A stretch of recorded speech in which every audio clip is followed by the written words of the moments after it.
अस्सलाम वालेकुम स्टूडेंट्स, आज हम करेंगे क्लास 11 फेडरल बोर्ड का chapter number 3 that is translatory motion और टॉपिक है हमारे पास elastic collision and inelastic collision. अच्छा, सबसे पहले तो हम इसमें देख लेंगे कि कोलिजन होता क्या है, ठीक है, क्योंकि आपके पास ये जो फर्स्ट पैराग्राफ है इसको स्टार्टिंग में जो है इसकी हमें कोलिजन का बताया गया है।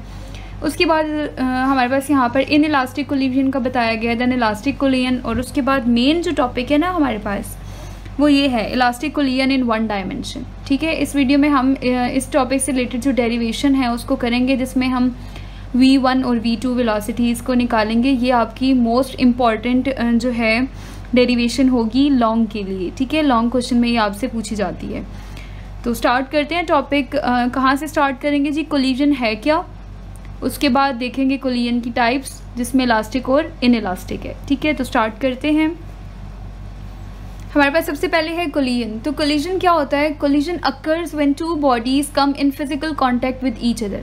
कोलिजन कब होती है? कोलिजन तब होती है जब दो बॉडीज़ हों, जैसे ये दो बॉडीज़ हैं, ठीक है, एक ये बॉल है और एक ये दूसरी बॉल है।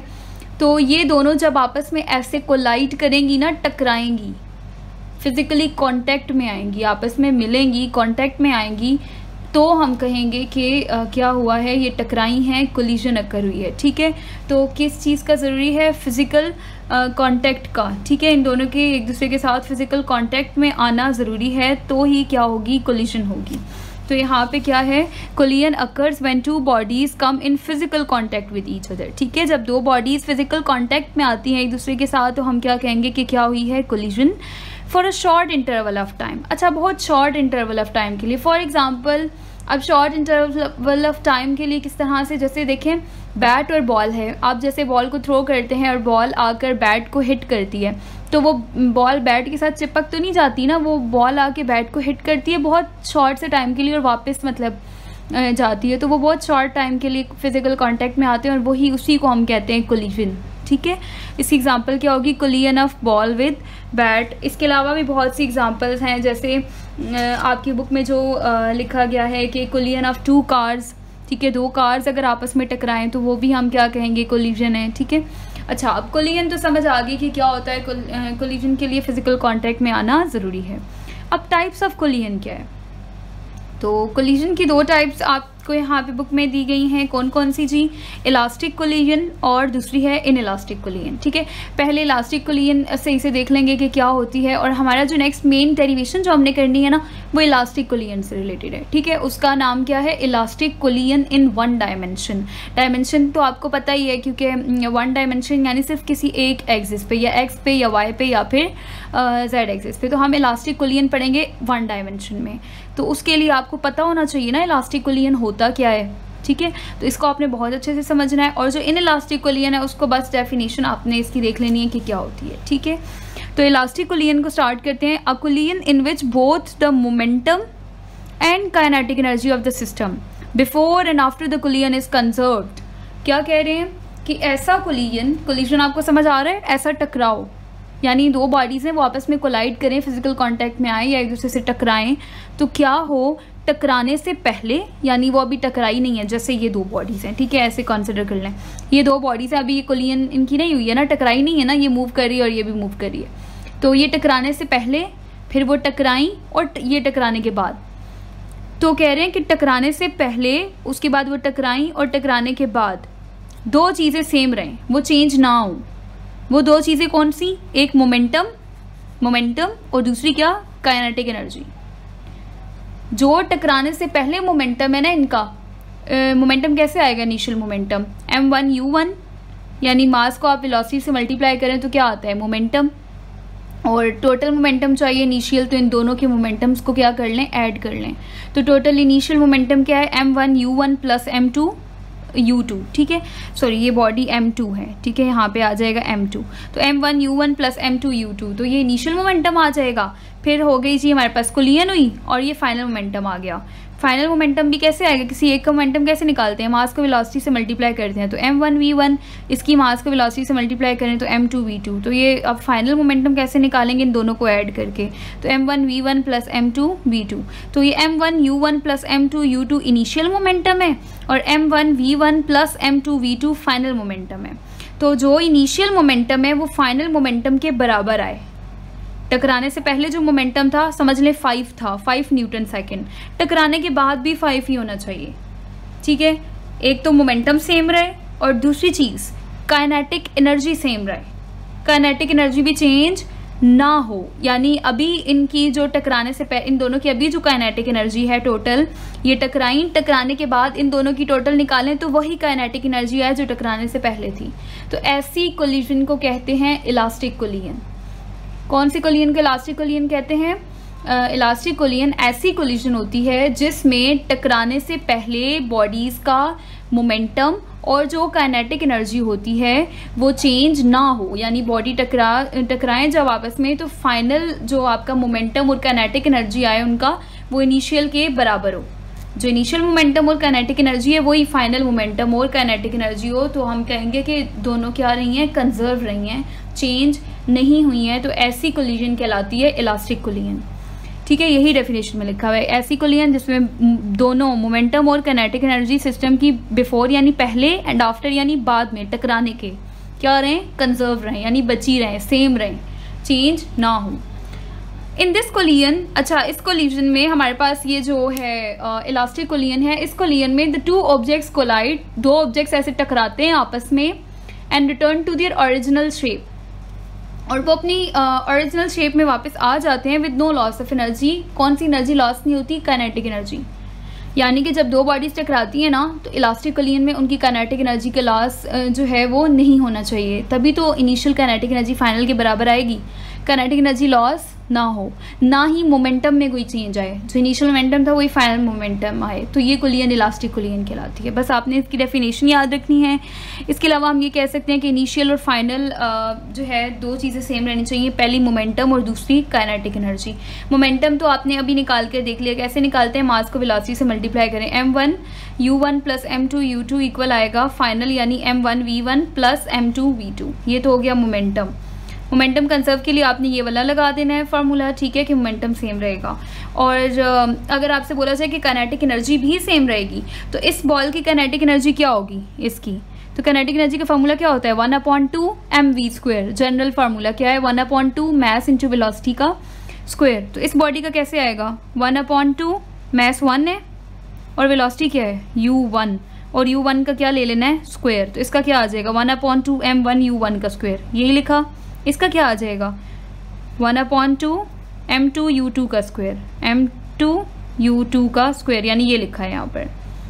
समझ आ रही है? इन दोनों का हमने काइनेटिक एनर्जी निकाल कर ऐड करके लिख दी, तो ये इनिशियल काइनेटिक, यहाँ तक कौन सी काइनेटिक एनर्जी आ गई, इनिशियल काइनेटिक एनर्जी 1/2 m1u1 का स्क्वायर इसकी और 1/2 m2u2 का स्क्वायर इसकी। और ये स्क्वायर क्यों आ रहा है, ये फार्मूले की वजह से।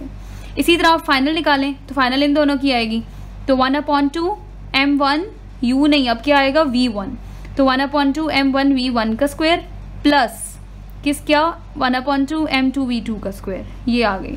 तो अब जब भी मैं कहूँगी कि मोमेंटम कंजर्व है तो आपने ये वाली लिख देनी है फार्मूला, ये वाला लिख देना है, और अगर कहूँ काइनेटिक एनर्जी कंजर्व है तो ये फार्मूला लिख देना है, क्योंकि हमारा जो डेरिवेशन है ना वो हम ये दोनों फार्मूलाज यूज़ करेंगे, ठीक है। और कैसे बने हैं वो भी आपको मैंने यहाँ से बता दी हैं, ठीक हो गया। तो बस इलास्टिक कोलिजन में मोमेंटम कंजर्व रहता है, जो इनिशियल मोमेंटम होता है वही फाइनल होता है, और काइनेटिक एनर्जी कंजर्व रहती है, जो इनिशियल काइनेटिक एनर्जी है वही फाइनल है। लास्ट यहाँ पर एक टॉपिक और रह गया, क्या है, टाइप्स ऑफ कोलिजन में एक इलास्टिक थी तो दूसरी क्या थी, इन इलास्टिक ना। तो इन इलास्टिक कोलिजन ऐसी कोलिजन होती है जिसमें देखिए उसमें मोमेंटम और काइनेटिक एनर्जी दो चीज़ें कंजर्व थी ना, इसमें सिर्फ एक चीज़ कंजर्व रहती है, दूसरी चेंज हो जाती है। अब कौन सी चीज़ कंजर्व रहती है, a collision in which momentum is conserve, यानी मोमेंटम चेंज नहीं होता लेकिन kinetic energy is not conserve, kinetic energy नहीं होती कंजर्व, काइनेटिक एनर्जी चेंज हो जाती है। तो फिर इसमें ना ये वाली तो लग जाएगी, m1u1 प्लस m2u2 बराबर m1v1 प्लस m2v2, क्योंकि मोमेंटम तो कंजर्व है, लेकिन ये नहीं हम लगा सकते। क्योंकि काइनेटिक एनर्जी सेम नहीं होती है, ठीक है। बस ये इन दोनों में फ़र्क है। इलास्टिक कोलिजन में क्या होता है, मोमेंटम और काइनेटिक एनर्जी दोनों कंजर्व रहती हैं, जबकि इन इलास्टिक में क्या होता है, ऐसी कोलिजन जिसमें मोमेंटम तो कंजर्व रहे लेकिन काइनेटिक एनर्जी कंजर्व ना रहे, तो वो इन इलास्टिक कोलिजन कहलाती है। कोलिजन खुद क्या है, तो जब भी कोई दो बॉडीज़ फिजिकल कॉन्टैक्ट में आती हैं with each other for very short interval of time, तो आपके पास क्या होता है, कोलिजन अक्कर होती है।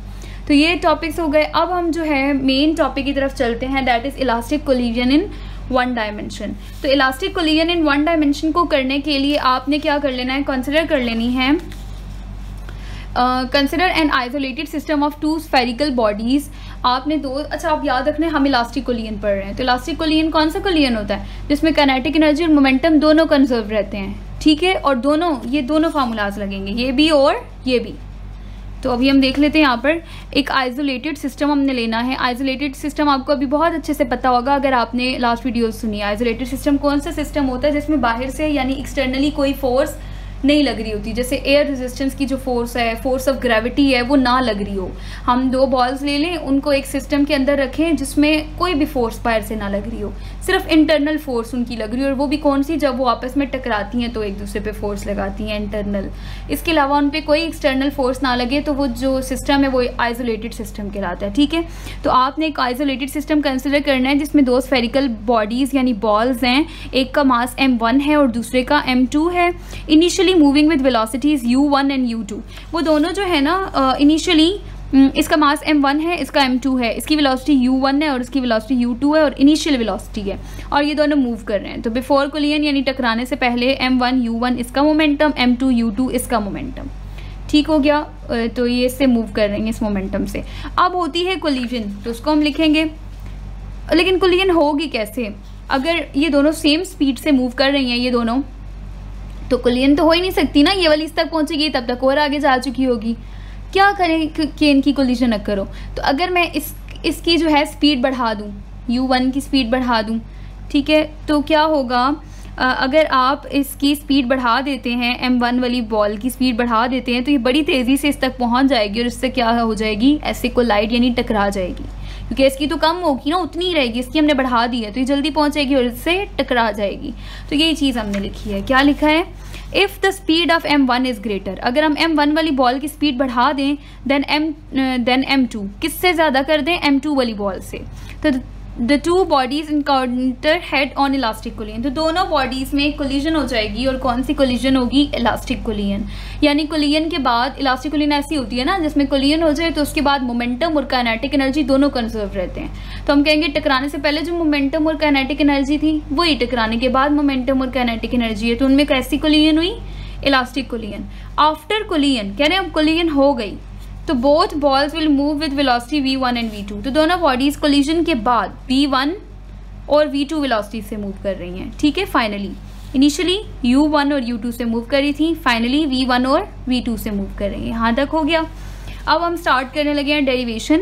इसमें मैं आपको स्टेप्स, वैसे मैं यहाँ पे साथ साथ लिख रही हूँ ना, स्टेप 1, स्टेप 2, स्टेप 3, आपने ये नहीं लिखना। स्टेप्स मैं इसलिए लिख रही हूँ कि आपको याद रहे कि पहले स्टेप में क्या करना है, दूसरे में क्या करना है, तीसरे में क्या करना है, ठीक है। आपने सिर्फ स्टेप्स याद कर लेने कि भाई करना क्या है, नीचे से आपको सारा फिर ऑटो पे पता चलता जाएगा। सिंपल कैलकुलेशन है, बहुत ज़्यादा ईजी डेरिवेशन है, ठीक है। तो आपने इसको स्टेप बाय स्टेप देखना है कि मैंने इसको किस तरह से स्टेप्स में डिवाइड किया और किस तरह से इसको यहाँ पर मैं ड्राइव कर रही हूँ, ठीक है। तो स्टार्ट करते हैं डेरिवेशन को। स्टेप 1 आपके पास यहाँ पर क्या होगा, सबसे पहले आपने स्टेप 1 में याद रखना है, आपने क्या करना है, अप्लाई करना है law of conservation of momentum को। क्यों अप्लाई कर रहे हैं, क्योंकि आपने टॉपिक का नाम देख लेना है, वो क्या था, elastic collision in one dimension ना। तो आपने इलास्टिक कोलिजन को पढ़ा था, इलास्टिक कोलिजन में दो चीज़ें जो हैं कंजर्व रहती हैं। पहली क्या थी, मोमेंटम, और दूसरी क्या थी, काइनेटिक एनर्जी ना। तो हमारा पहला स्टेप मोमेंटम ही होगा, यानी ये लॉ लगाना है, और दूसरा स्टेप यही होगा, काइनेटिक एनर्जी वाला लॉ लगाएं, क्योंकि काइनेटिक एनर्जी कंजर्व रहती है। तो ऐसा करते हैं, पहले मोमेंटम का लॉ लगा देते हैं। तो वो इक्वेशन लिख दी कि बिफोर कोलिजन का मोमेंटम यानी m1 u1 plus m2 u2 equal होगा आफ्टर कोलिजन जो मोमेंटम आया उसके m1 v1 plus m2 v2। ये हो गया फर्स्ट स्टेप। अब इसको थोड़ा सा हम इस इक्वेशन को आगे मज़ीद सॉल्व कर लेंगे। हम इसको किस तरह से सॉल्व कर सकते हैं कि यहाँ पर आप देखें, आप क्या करें कि m1 और m1 वाले मैसेज एक तरफ कर लें और जो M2 और M2 वाले मैसेज हैं वो एक तरफ कर लें। अब किस तरह करेंगे देखें ज़रा, ये M1 U1 है ना, तो इसको आप एज इट इज़ लिख लें, ठीक है, M1 U1। अच्छा, आपने एक बात याद रखनी है, इस डेरिवेशन में ना ये U और ये V आपको बहुत ज़्यादा कंफ्यूज करेगा। ये शेप आपने सही डालनी है, U को ऐसे थोड़ा सा मतलब खुला करके डालें, आपको खुद समझ आए, क्योंकि जब आप डेरिवेशन के बिल्कुल सेंटर में पहुंचेंगे तो आपको काफ़ी कन्फ्यूजन हो रही होगी इसमें। तो U और V की शेप आपने सही रखनी है कि आप खुद को पता चल जाए आपको कि ये क्या था, ठीक है। तो M1 U1 तो इधर ही है। अब मुझे दूसरा मैथ M1 वाला ढूंढना है। M1 वाला मैथ एक तरफ करते हैं ना, तो यहाँ देखें M1 क्या है, ये है ना, इसको उस तरफ ले आते हैं, प्लस में वहाँ आकर माइनस हो जाएगा। क्या है M1 और अब V की शेप सही डालनी है V1।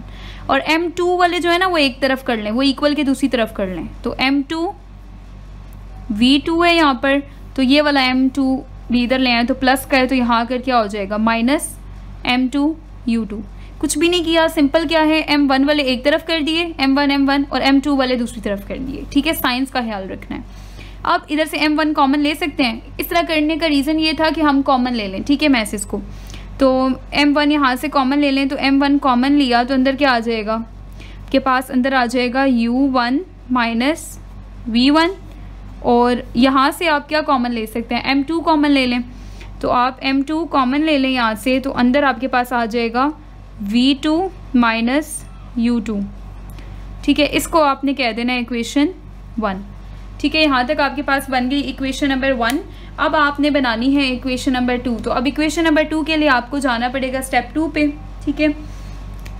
स्टेप 2 क्या होगा, मैं यहाँ पे लिख रही हूँ स्टेप्स, आपने पेपर पे लिखने नहीं है, स्टेप 1 स्टेप 2, ठीक है। स्टेप 2 क्या है, आपने लॉ ऑफ कंजर्वेशन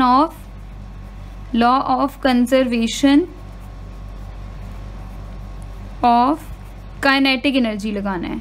अब law of conservation of kinetic energy क्या था, सबसे पहले काइनेटिक एनर्जी का फार्मूला तो आपको पता ही है। काइनेटिक एनर्जी का फार्मूला क्या है, काइनेटिक एनर्जी इक्वल है 1/2 mv²। तो लॉ क्या था, ये जो मैंने आपको यहाँ पर अभी सिखाया है कुछ देर पहले, ठीक है, यही उठा के लिख देना है। खैर मैं अभी आपको यहाँ पे समझा कर भी लिखूंगी। पहले 1/2 तो हम वैसे ही लिख देते हैं, पहले इनिशियल काइनेटिक एनर्जी लिखेंगे।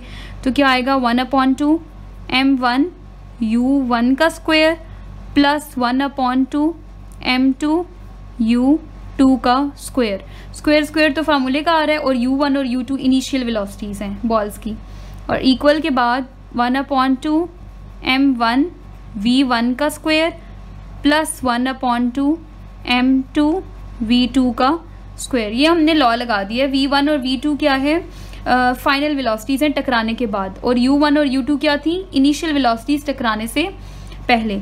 फिर वही काम करेंगे, क्या किया था इधर, m1 एक तरफ कर दिए थे और m2 एक तरफ। यहाँ पे भी ऐसे ही करें, m1 एक तो ये है, दूसरा वो है, तो इस वाले को उठाकर आप इस तरफ ले आए।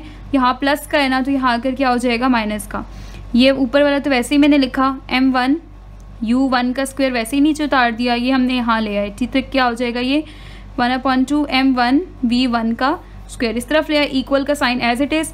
यहाँ पर m2 वाला तो मौजूद है, आप इसको वैसे ही लिख दें m2 v2 का स्क्वायर, और इक्वल के इस तरफ मौजूद है m2, इसको अब इधर लाना है। तो प्लस में है ना, यहाँ आकर क्या हो जाएगा माइनस 1/2 m2 u2 का स्क्वायर। ये हो गया। नेक्स्ट स्टेप क्या किया था, ऊपर m1 कॉमन ले लिया था यहाँ से, तो यहाँ से भी आप m1 कॉमन ले लें, ठीक है। अच्छा, उससे पहले देखें 1/2 कॉमन आ रहा है, यहाँ से भी और यहाँ से भी आप 1/2 कॉमन ले लें। अंदर क्या रह जाएगा,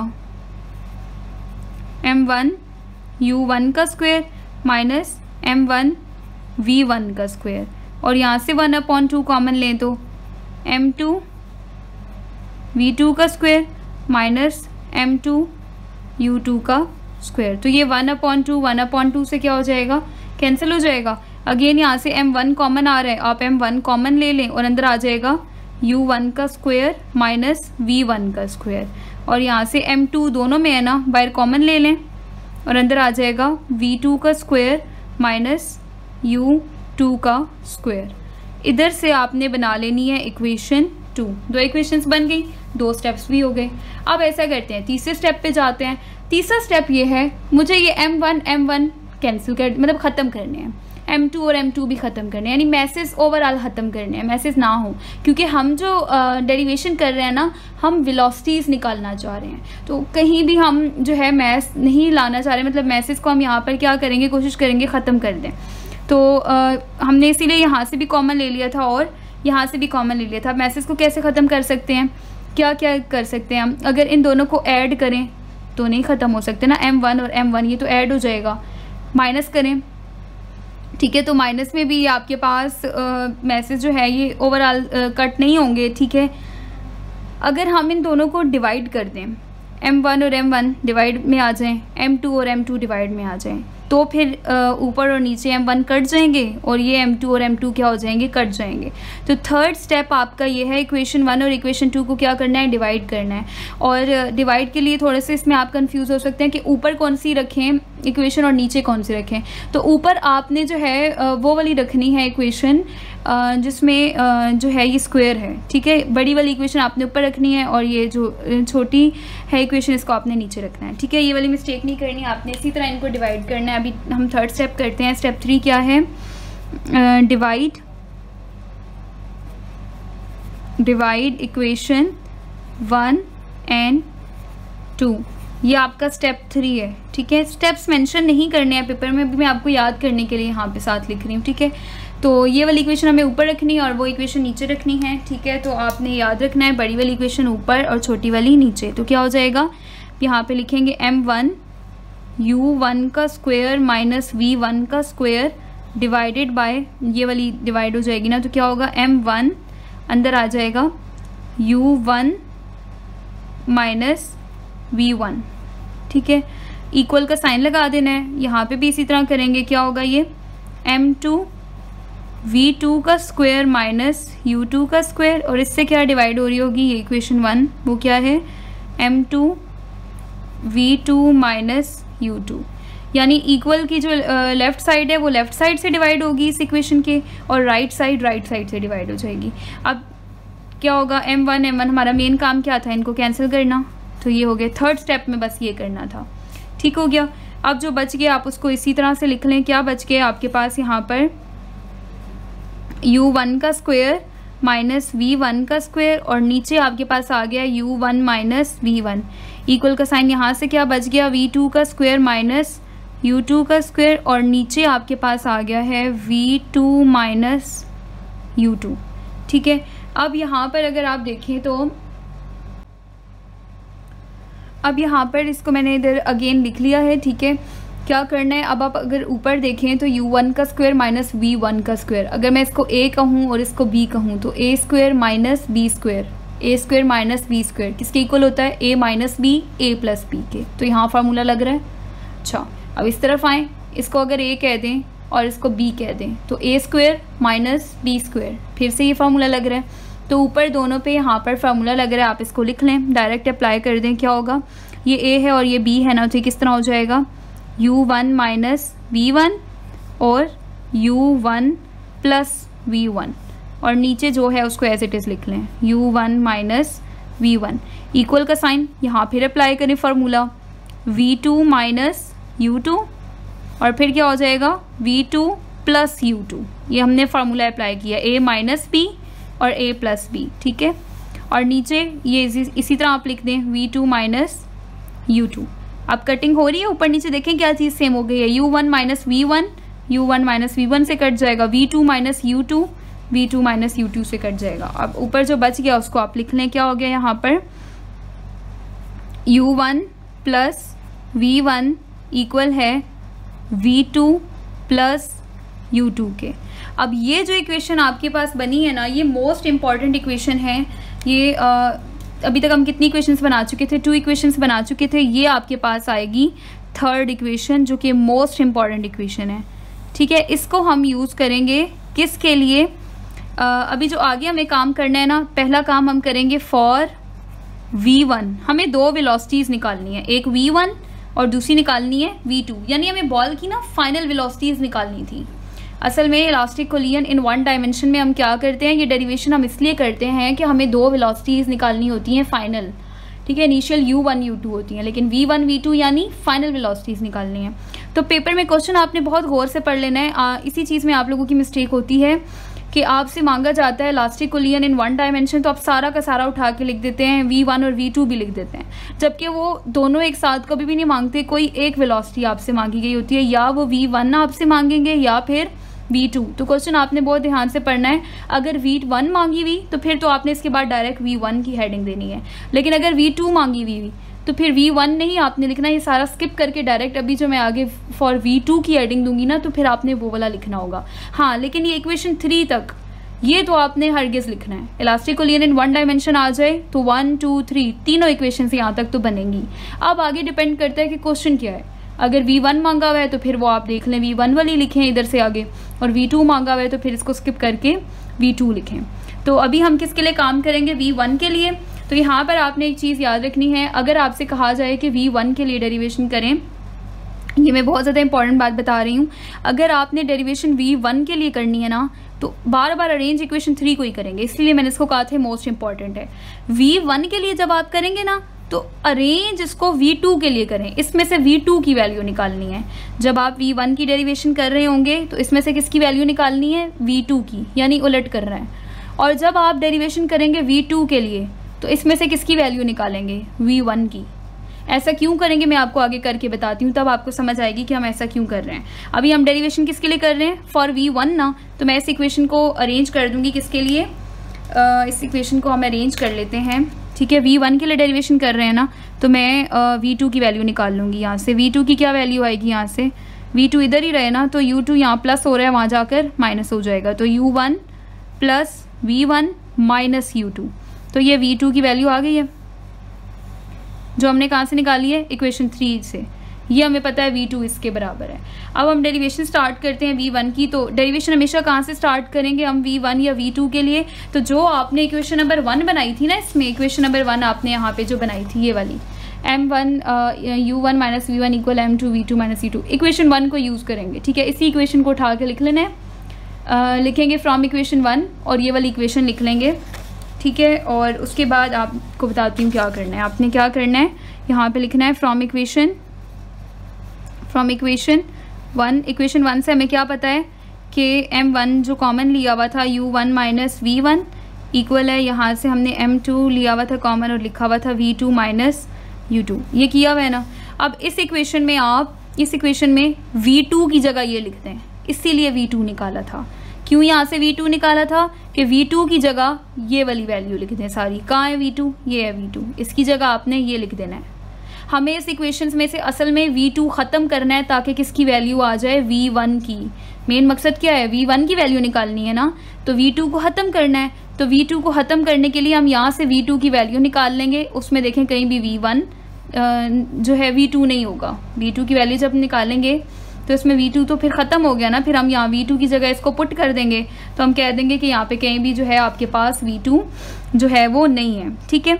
तो अब आप यहाँ पर क्या करेंगे? m1 u1 माइनस v1 वैसे ही लिख दें, और यहाँ पे m2 लिखें, और क्या करेंगे? v2 की वैल्यू पुट करनी है ना, ये वाली। तो क्या करेंगे? ये ब्रैकेट लगा देते हैं और v2 की जगह ये सारा लिख दें, u1 plus v1 minus u2, bracket close, और ये वाला माइनस u2 बार वैसे ही लिखें, ठीक है।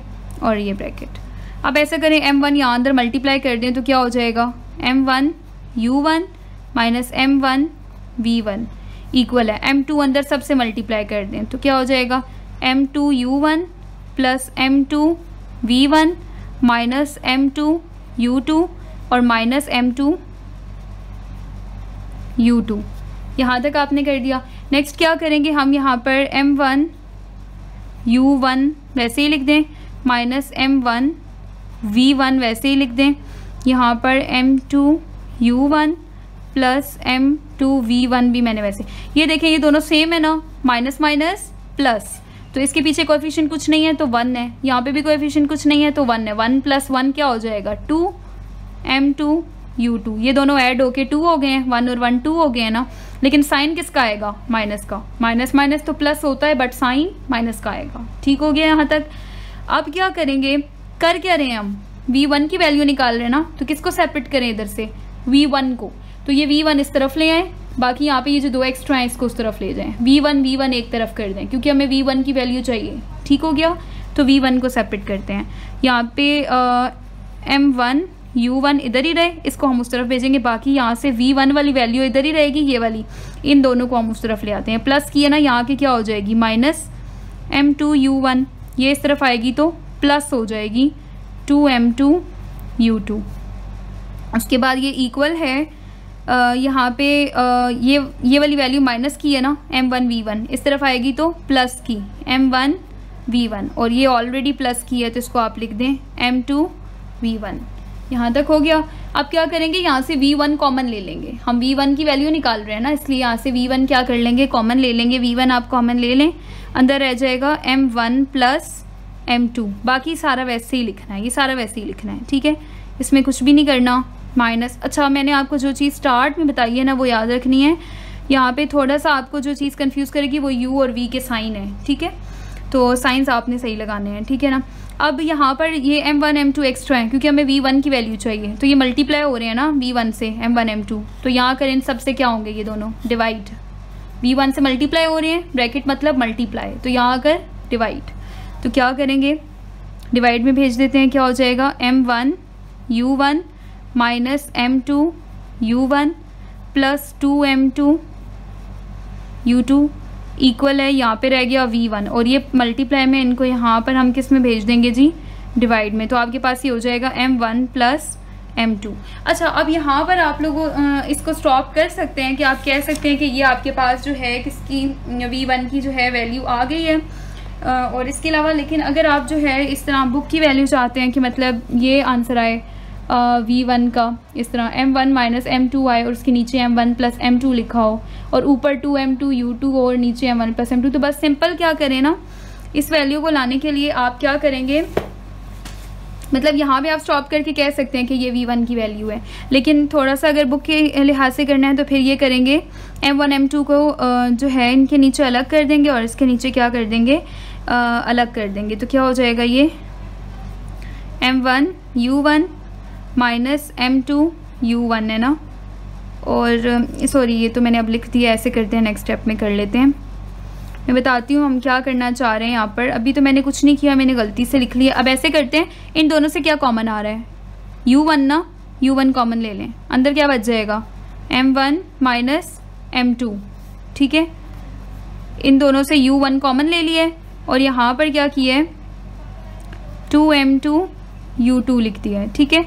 अच्छा, अब M1 प्लस M2 इसके नीचे आप लिख दें अलग, LCM ब्रेक कर दें, M1 प्लस M2 और इसके नीचे आप अलग से लिख दें M1 प्लस M2। एक ही बात है ना, M1 M2 इन सब के नीचे था ना, तो जब हमने इन दोनों से कॉमन लिया तो इनके नीचे अलग कर दिए और इसके नीचे अलग से लिख दिया है, बाकी इक्वल्स टू V1 है।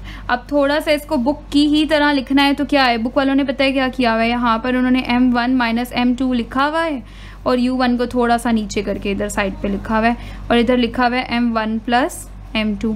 इसी तरह बीच में उन्होंने प्लस लगाया हुआ है और उन्होंने लिखा हुआ है 2M2 और ये जो U2 है इसको थोड़ा सा ऐसे नीचे करके लिखा हुआ है, यानी बात एक ही है, और उसके बाद M1 प्लस M2 है, ये इक्वल है V1 के।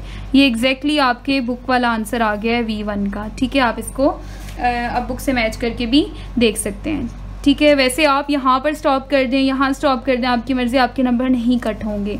तो इस तरह से आपने V1 की वैल्यू निकालनी है। होप सो आपको समझ आ गई। कोई भी पॉइंट समझ नहीं आया तो आप जो है कमेंट सेक्शन में टाइम मेंशन करके आप जो है बताएं, तो मैं वो पॉइंट आपको एक्सप्लेन कर दूंगी। बाकी इसके बाद हम ऐसा करते हैं, अभी V1 की वैल्यू निकालेंगे, बिल्कुल यही तरीका है। V2 की वैल्यू निकालेंगे। देखिए यहाँ पर V1 की वैल्यू निकालने के लिए क्या किया था, V2 की इसमें से निकाली थी ना। अब मुझे अगर V2 की वैल्यू निकालनी है तो मैं क्या करूँगी, इसमें से किसको सेपरेट करूँ, अगर यहाँ फॉर V2 करना है तो इसमें से V1 निकालूंगी ना। फिर बस ये एक उलट काम करना होता है। जब V1 निकाल रहे हैं तो इसमें से किसको सेपरेट करो, V2 को, और जब यहाँ V2 निकाल रहे हैं तो इसमें से किसको सेपरेट करें, V1 को। ठीक हो गया। अब ऐसा करते हैं फॉर V2, सारे यही स्टेप्स हैं, ओवरऑल यही करेंगे, बस फ़र्क क्या होगा, वहाँ V1 की वैल्यू पुट करेंगे V1 की जगह, ठीक है। अब करते हैं, देखते हैं।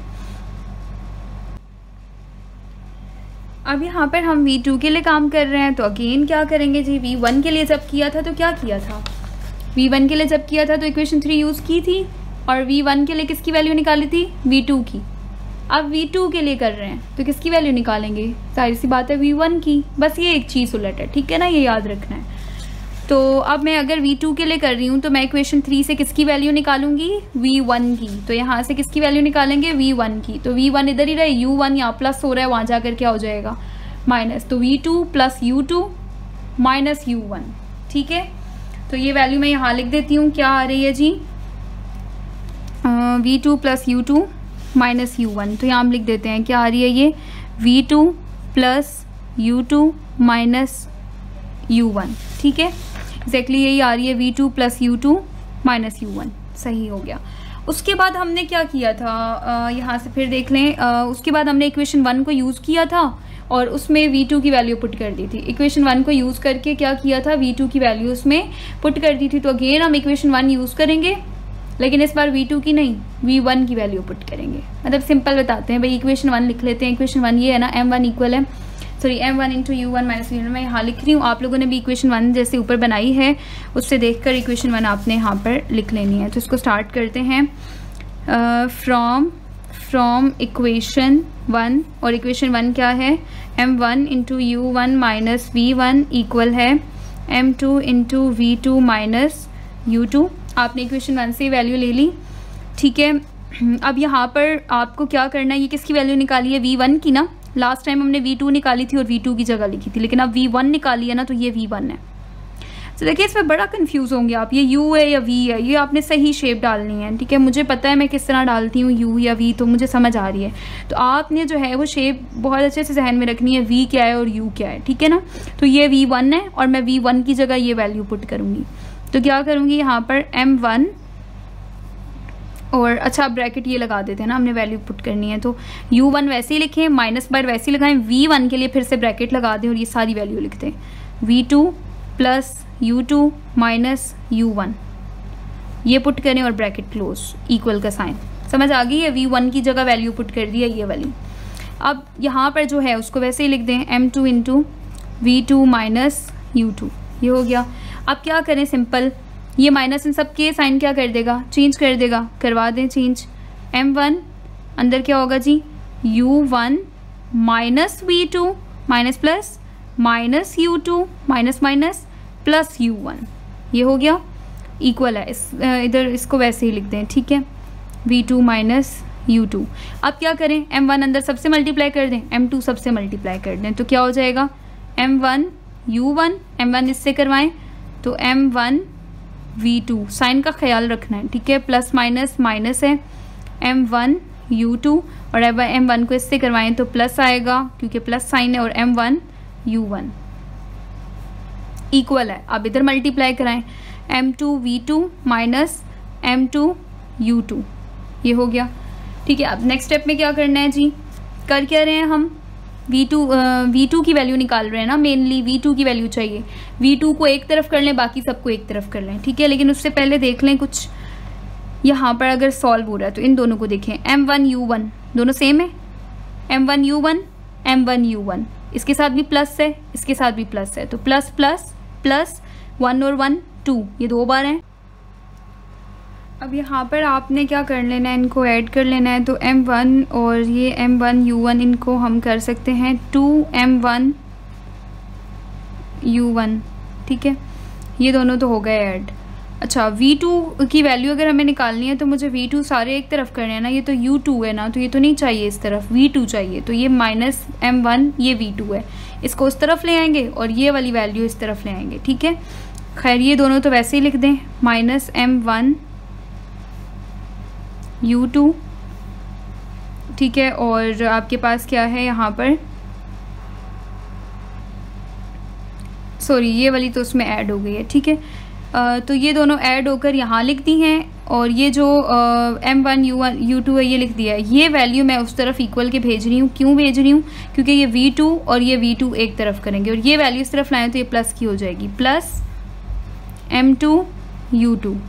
ये वैल्यू इस तरफ ले आए क्योंकि ये U2 वाली थी, और ये V2 वाली वैल्यू इस तरफ ले आए तो क्या हो जाएगा, M2 V2 ऑलरेडी लिखा हुआ है, ये इस तरफ लाएँ तो प्लस की हो जाएगी ना V2, ये माइनस की है यहाँ आकर प्लस की, M1 V2, ये काम कर लिया। नेक्स्ट देखें क्या कर सकते हैं यहाँ पर 2m1 u1 आप इसी तरह लिखें, और इन दोनों को अगर देखें तो इन दोनों में क्या कॉमन आ रहा है, u2 कॉमन आ रहा है इन दोनों में, u2 कॉमन ले लें। एक तो मैं u2 कॉमन ले रही हूँ, दूसरा ऐसा करते हैं ना, ये देखें m1 के साथ माइनस साइन है, हम कोशिश करेंगे इसको प्लस बना दें, तो माइनस भी आप बाहर कॉमन ले लें, फिर अंदर ये दोनों साइन चेंज हो जाएंगे। ये क्या हो जाएंगे, u2 दोनों से कॉमन लिया है, ये माइनस बाहर ले लिया तो आ जाएगा m1, और ये देखें बाहर माइनस कॉमन लिया ना तो अंदर ये वाला साइन माइनस हो जाएगा। अंदर दोनों के साइन चेंज हो गए हैं, ठीक है। ये माइनस था, ये प्लस हो गया, ये प्लस है तो ये माइनस हो गया। क्यों? क्योंकि हमने बाहर माइनस कॉमन ले लिया है यहाँ से। तो बाकी यहाँ से u2 बाहर चला गया तो क्या रह गया, m2। ये हो गया इक्वल का साइन। इन दोनों में से क्या कॉमन आ रहा है, v2, और अंदर रह जाएगा m2 प्लस m1। ये किया था ना हमने उसमें v1 की वैल्यू निकालने के लिए भी, जब हमें v1 की वैल्यू भी चाहिए थी तब भी हमने क्या किया था, यहाँ से v1 को कॉमन लिया था, तो v1 प्लस क्या हो गया था v2, ठीक है। v1 को कॉमन लिया था, अंदर आ जाएगा m1 प्लस m2, और यहाँ से बाकी यहाँ पर हमारे पास 2m2 u2 बन रहा था, और किस तरह करे थे सारा वही स्टेप्स चल रहे हैं, ठीक है। अगर आपने ये अच्छे से देख लिया, आपको समझ आ गई, तो बिल्कुल यहाँ पर भी बिल्कुल सिंपल मैथ्स चल रही है। क्या करना है आपने, 2m1 u1 as it is लिख लें, minus u2 m1 minus m2 को इसी तरह लिखें। यहाँ से देखें, इसको मैं यूँ लिख सकती हूँ, v2 इंटू m1 पहले लिख दूँ, m2 बाद में।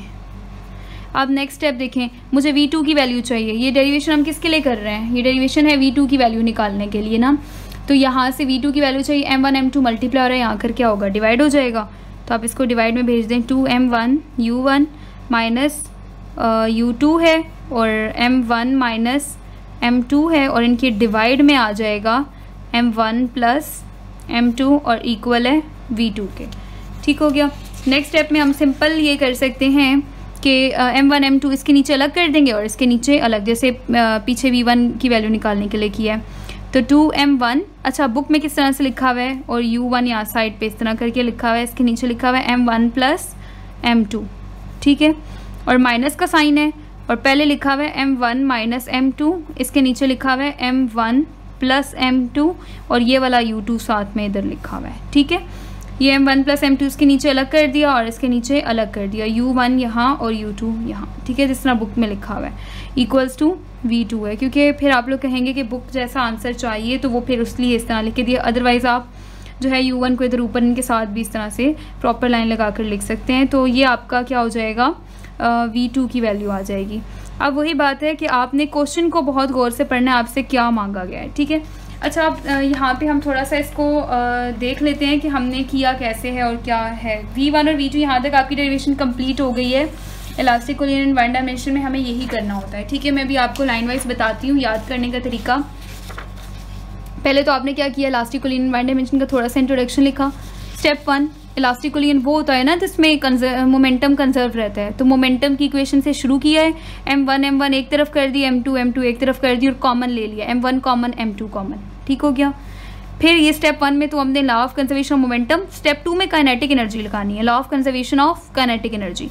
सेम वही काम, m1 एक तरफ कर देने हैं, ठीक है, और m2 एक तरफ कर लेने हैं। फिर m1 कॉमन ले लेना है और m2 कॉमन ले लेना है।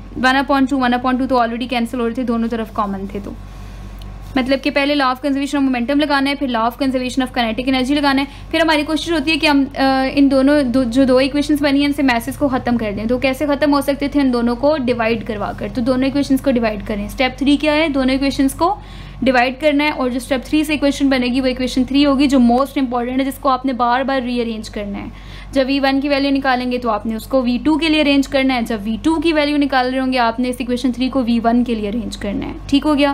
तो ये स्टेप 3 था। स्टेप 3 में आपने यही किया, ठीक है। यहाँ पर फार्मूला लगा रहे थे ऊपर, तो a² माइनस b² का लगा कर जो भी वैल्यू है, ये मेन इक्वेशन 3 बन गई है, ठीक है।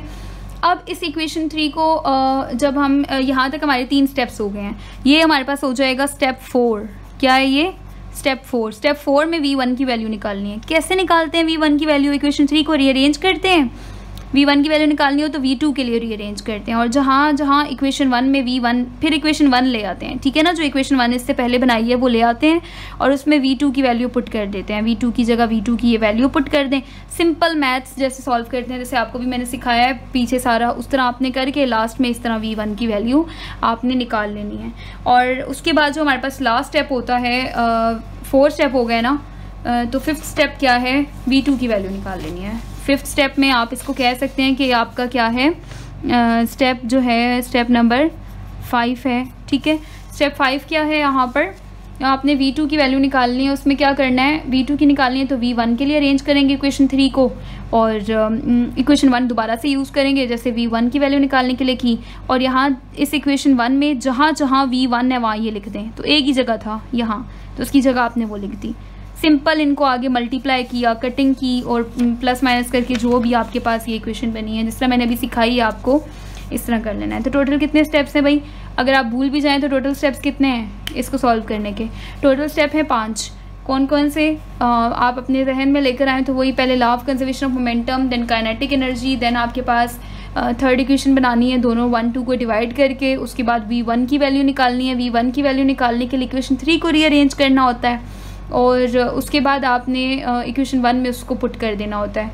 उसके बाद आपने v2 की वैल्यू निकाल लेनी है लास्ट, ठीक है। और v2 के लिए भी क्या करना होता है, इक्वेशन 3 को ही रीअरेंज करना होता है, ठीक है, v2 में भी, और फिर इक्वेशन 1 में पुट कर देना होता है। तो सिंपल ही आपके पास इलास्टिक कोलियन की डेरिवेशन आ गई, आपने इसकी बहुत ज़्यादा प्रैक्टिस करनी है, ठीक है। हाँ, ये लॉन्ग ज़रूर है, लेकिन आप अगर इसको इस तरह से स्टेप्स में याद करेंगे तो ये आपके लिए बहुत ज़्यादा क्या हो जाएगी, आसान हो जाएगी। इसके अलावा आपका कोई भी क्वेश्चन है तो आप कमेंट सेक्शन में पूछ सकते हैं। अब इलास्टिक कोलियन के कुछ केसेस दिए हुए उन्होंने, ठीक है, MCQs के लिहाज से वो इंपॉर्टेंट है, मे बी शॉर्ट में पूछ भी लें तो मैं वो केसेस भी आपको नेक्स्ट वीडियो में करवा दूंगी। लेकिन ये जो डेरिवेशन आपको मैंने करवाई है ये बहुत ज़्यादा इंपॉर्टेंट है लॉन्ग के लिए। कोई भी स्टेप समझ नहीं आया आप टाइम मेंशन करें, और आप नीचे कमेंट सेक्शन में मुझसे क्वेश्चन कर सकते हैं, और आप बहुत अच्छी प्रैक्टिस करें इस डेरिवेशन की, लॉन्ग में आने के इसके चांसेस हैं, ठीक है।